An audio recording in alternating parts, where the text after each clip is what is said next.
I'm Dan Bunting. I'm the multiplayer game director for Call of Duty Black Ops 3 at Treyarch.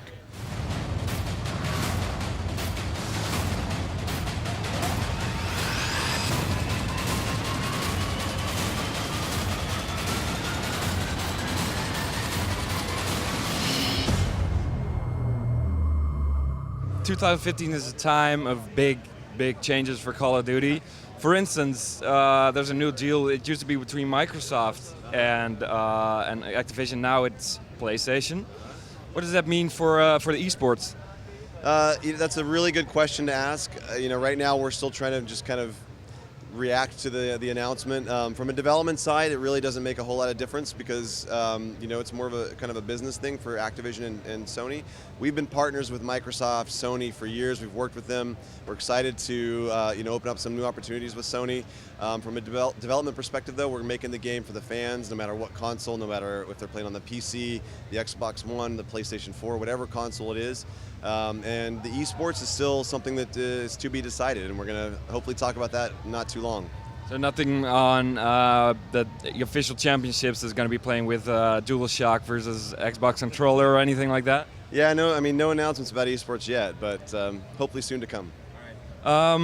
Well, as I said, it's a big change. It's revolutionary. It's what you guys call it. I mean, we've heard that before, but this time I think it's actually true. Can you take us quickly through some of the big changes that the Call of Duty players are facing online? Yeah, absolutely. Did you get a chance to play it?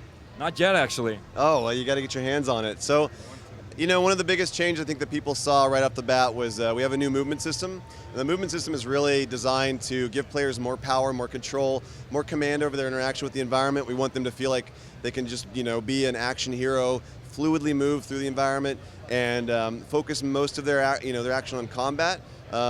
You've got the slide, which is a really fun thing to do. You pull around the corner, keep your gun up. It's one of our core tenets of the movement system is we wanted to be guns up all the time, keep the players in the fight. Because there's so many things in the past, if you can remember, where the gun's been pulled away and it takes you out of the fight, kind of exposes you to a little bit too much in combat in a way that might be frustrating to players. So we wanted to remove all of those frustrations and make players feel like they could just fluidly move through the environment.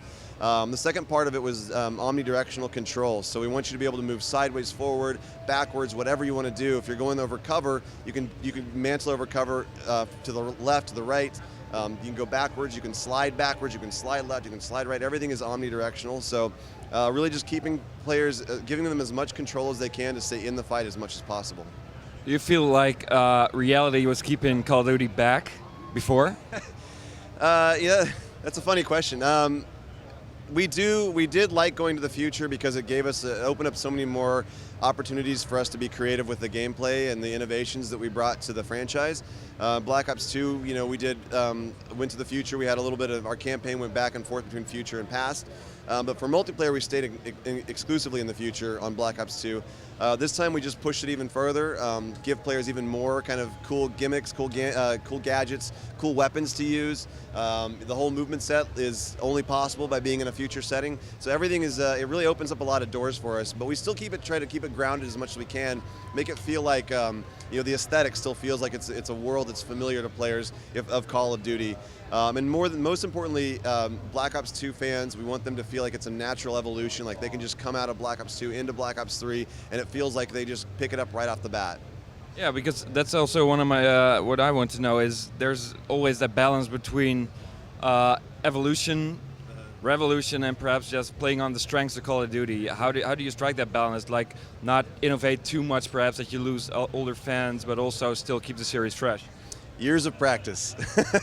I mean, we've tried many different things throughout the years, and Treyarch, I think, has always had a little bit of a strain of just pushing the boundaries and going outside of our comfort zone a lot. And we've just figured out, we've learned how to do it the right way, where to kind of pick those moments to innovate and push, and where to keep it feeling very, very familiar and satisfying, and the thing that people know and love, So it's really just finding that delicate balance, and it comes through a lot of trial and error, a lot of practice. You're not afraid to lose any old fans that might just think, dear, this is too much?